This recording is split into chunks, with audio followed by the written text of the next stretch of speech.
Guys, we're back doing social media and Instagram fuckery, both to soothe our black rotten hearts, but also maybe to learn a thing or two about lifting. Let's see if we can't do both. Remember, Bromley merch, barbellapparel.com, your mom's favorite boyfriend tee. This is why the rot of social media is something that we're never going to recover from. This guy is an actual legit Olympic weightlifter.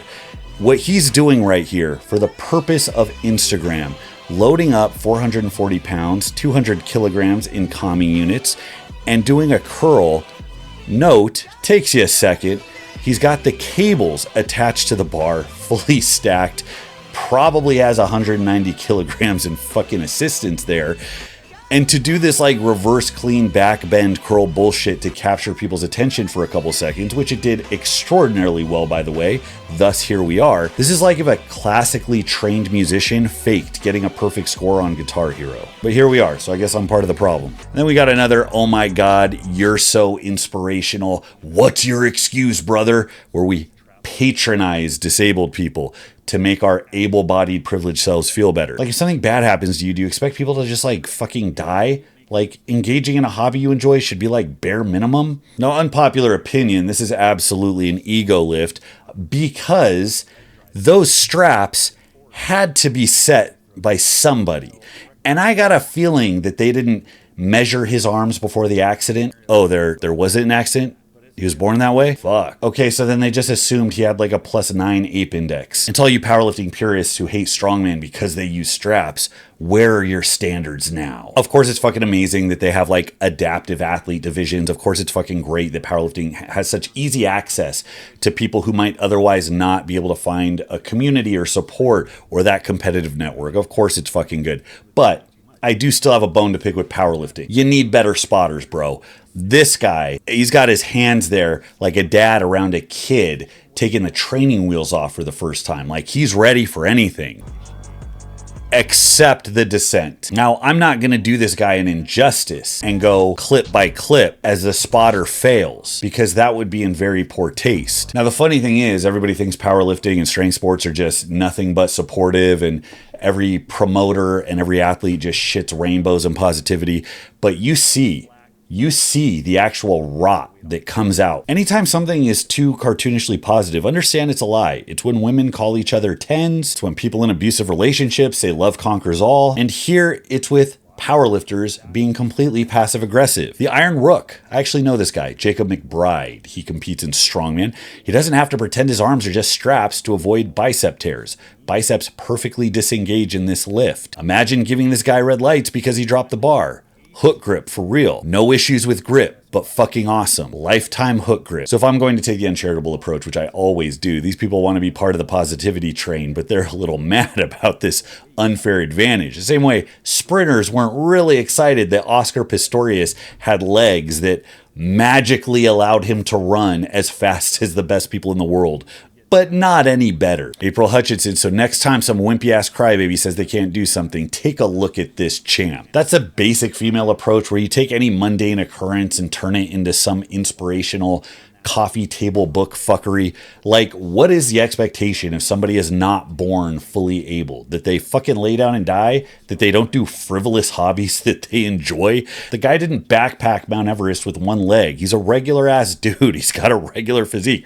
All he has to do is squats and deads and his legs still aren't that big. Like what? Because he's not making street art with his toes on the sidewalk in Los Angeles, exchanging the tips he gets for fentanyl, that he's a fucking inspirational hero. Everybody should be expected to do the fucking bare minimum. April. All right, so we got homeboy doing a one arm, like he loads it up, man. You get multiple swings. It's like a kettlebell snatch, but you're using this cylinder. I don't like that your hand's in the middle of it. Like, what happens if that thing goes behind you? I feel like that is just an inverted elbow waiting to happen. Now, this is a little sneaky. It goes by you the first time you see it because you're focused on the environment, all the people. It's done in the dirt, which is kind of cool. That hits my strongman nerve, but he's also wearing a singlet. I respect that. It's kind of the melding of the formal with the kind of impromptu, kind of loosely standardized events that prop up in like backyard lifting, which is like the root of strongman. The thing that is going to sneak by you is the fucking stick, and that is my biggest gripe. Anybody who's done like a Hatfield squat or a hand thigh lift know how much you get out of being able to use your arm, not just for balance, but to physically drive yourself up. If this is legitimately 120 kilograms, 264 pounds, overhead, one arm, kind of off-centered, the whole thing's tilting, and he has to come out of a lunge position, that's no easy fucking feat. But if you got a stick to dig in the ground to lean on to push yourself up, that feat changes pretty dramatically. Now, that's not to dismiss what it is to fucking hold 264 pounds overhead, especially in something like that. Probably more balanced than a circus dumbbell, but there's like an exponentially greater chance of getting a compound fracture or fucking tetanus. Now, anytime I bring up the goddamn weights, I always get shit because people think it's inherently racist if you bring up the possibility that other parts of the world that do not have the robust, standardized, steel-milled, manufactured equipment that is part of sport that exists under a federation, if you bring up the possibility that the weights aren't what they say they are, people lose their shit. Bottom line is I've competed in strongman all over the United States where there are digital scales. There is a governing body. Big incentive for people to check and double check their work that the weight is what they fucking say it is. And guess what? Shit is still wrong all the time.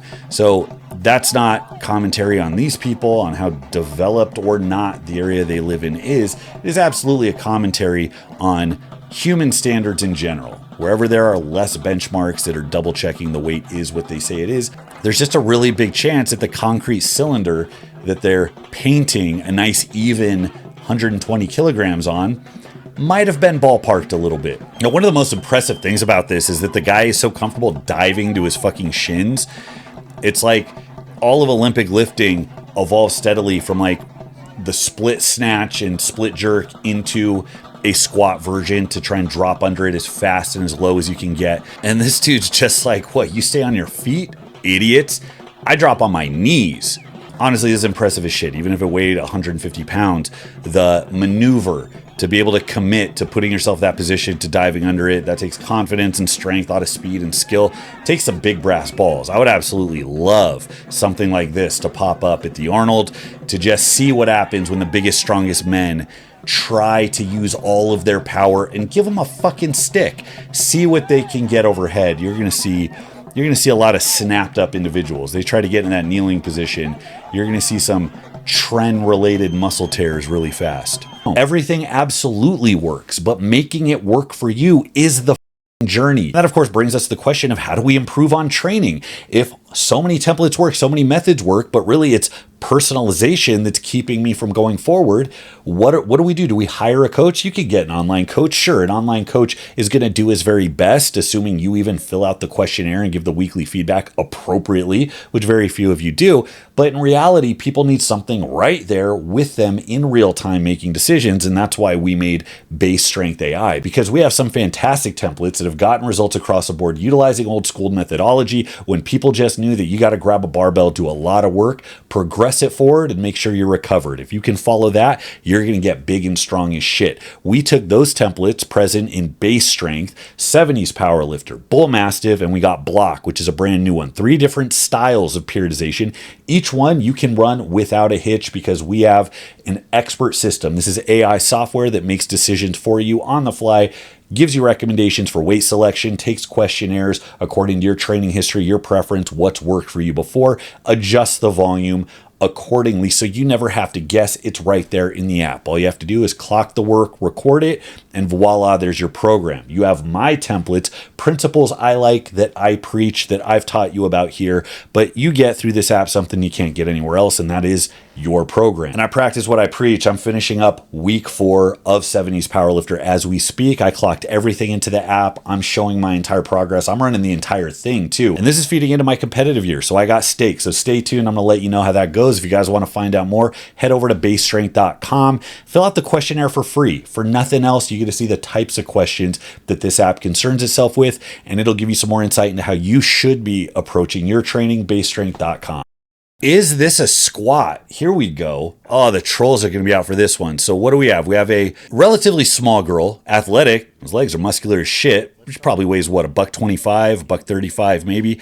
Plates loaded on the fucking bar. First thing I'm thinking is Betty Castleberry. So first things first, Let's get this out of the way. This is not a power lifter, and this is not some random chick in the gym just trying to show off. This girl is a cyclist. So this is something that you see a lot with athletic stuff. They try to improve explosiveness and force output. All right, so what do we got here? We got the guy that looks like he hasn't been in a gym since JV basketball at the high school he went to in 1982. You got the girl, no belt, no support, grabbing her back. That's a great sign. You got a cyclist. Like, fuck fatigue management, fuck risk to reward ratios.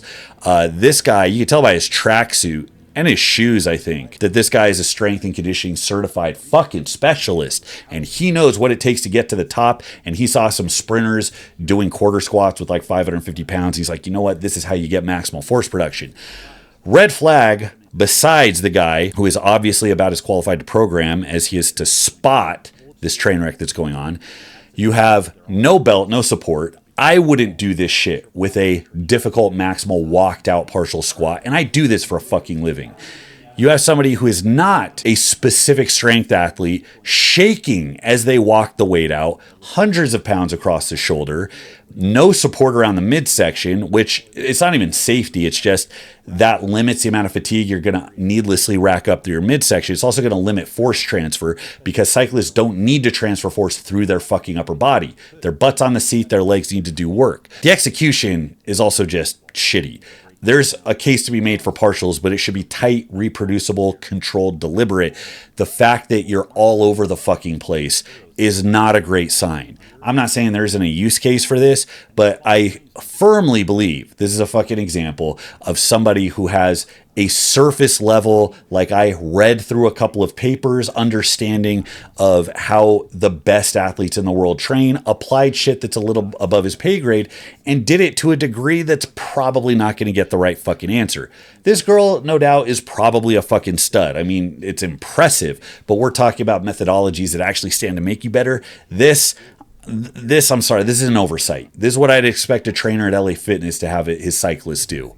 That's part of the giant shit show dumpster fire clusterfuck that is evidence-based training. You see a lot of that in the field of strength and conditioning because when you have a sport that doesn't directly reward how big or how strong you are, it's a component of a bigger package, and you select the best talent in the world, there's a big margin for error with whether or not your specific training practices actually did what you think they do. And you can get NFL caliber players to do just about anything they're going to do on the field to make you look like a fucking genius. This is going to make you really good at doing this. God, the knees and hips wobbling forward and back is ugly. It's also going to make you really used to grabbing your back. But look at that. He's like, hey, job well done. She kind of dipped down and kind of stood back up. That's got to do something, eh? On to the next one. Deadliest lift. Oh, yeah. One of my favorite Instagram accounts. Thing is, Mark Rosenberg is a really good deadlift, and he figured out how to lean into it and brand the fuck out of it. The problem is, if all you can do is deadlift 850 at a really light body weight, people get really fucking tired of looking at those videos. So you gotta church it up a little bit. Between him and Mikey Maybeam, you double down on doing ridiculous, hey, look at me shit, and you can maintain a following. The awkward thing is getting it in position. If I'm going to give this an honest rating, it's kind of like a Steinborn squat, but there's no handles on a regular barbell. Get the feeling a barbell is a bit more difficult. You got to contort yourself a little bit more. This right here, this is probably the hardest part of this entire thing. God, if he fell over, oh my God, I would have went and had a celebratory beer. And then right here you have the non-feet, which is the actual squat. You're basically doing a camber bar squat with 425. He gives his smug smirk. I know. Yeah, congratulations. So many clicks. And then we're back. Now, many of you Instagram enjoyers probably think I'm just being a curmudgeon. I absolutely fucking am. Covered this the other day. You got the stiff leg reverse deadlift for those anterior gains. Get those.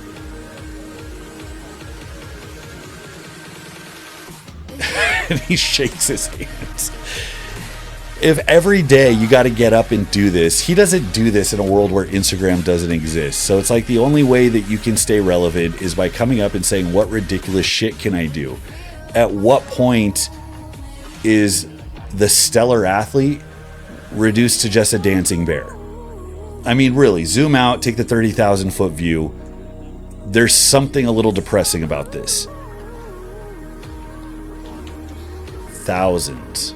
There's a unique subset of lifting that persists everywhere, where people find that they don't have to actually lift something, they can just hang from various parts of their body. This isn't really different than the guys in Japan that hang weights from like their balls or their dick. It's like, in the absence of the ability to actually execute something, I mean, I don't know, is this a test of pain?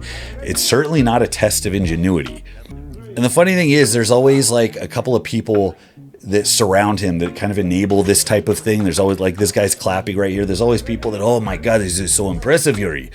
I really do appreciate the camo pants. This is obviously a tactical gentleman. He's prepared for anything. I mean, I just get the vibe that this guy lives in a place where public hangings are still a thing, and this is just run-of-the-mill training you do so you can survive the first round. I don't know, they got some rule where if you last 5 minutes, they cut you down, you're still alive, you get a reprieve because it's God's will. Somebody check this guy's internet search history. I hate so much of this, and every bit of it relates back to what I hate about powerlifting, where you take underdeveloped lifters that are not well-rounded, they're new, they don't have a base of physical ability that you can refine, and you have them jump into something highly specialized. And instead of building a base and fostering real development that's sustainable and efficient, you instead opt for little tricks and tactics to try to game the system in the short term, like sliding the fucking bar halfway down her back to get a bit of leverage advantage. I don't know this person's story. I know there's a handful of lifters that squat very narrow and pitch forward like this. The last time I saw it, it was when an athletic coach had his strong woman athlete who couldn't keep her knees from valgusing in hard just cram her feet together, because the rationale was if her feet and knees are together, the knees have nowhere to go. And it ended up looking like this, and it didn't carry over to anything else she was doing. You had to go all the way back and kind of rebuild from the ground up. In a world where you treat powerlifters like actual fucking athletes, you don't tolerate this shit, because in any possible world, her best squat doesn't come from this setup. Now, there's no doubt she's a strong woman. There's like 320-ish, and she hit it for a triple at obviously a very light body weight, and she's happy about that, and she should be. It's an accomplishment. But pounds are being left on the table, and oh, by the way, we were at a show called War on the Shore at Del Mar in San Diego, and I was wrapping Laura up to go into the squat event. The girl before her was kind of a fit girl who had never done strongman, and she was in the lever squat apparatus they set up, and she snapped her fucking arm at the event. It was a weight she could squat like 15 times, and she snapped her arm from the same setup. And I remember being pissed because I had to unwrap Laura's knees, and it interfered with her time up to the platform. I was like so put out because she kind of sat there and held her arm for like 10 minutes. I'm like, can we like get her off to the side so the other athletes can go while the ambulance gets here? Because that's how I handle competitions. Nah, she looks like she'll be fine. So that's all I got for today, guys. Thanks so much for watching. Until next time, this is Bromley. I'll see you.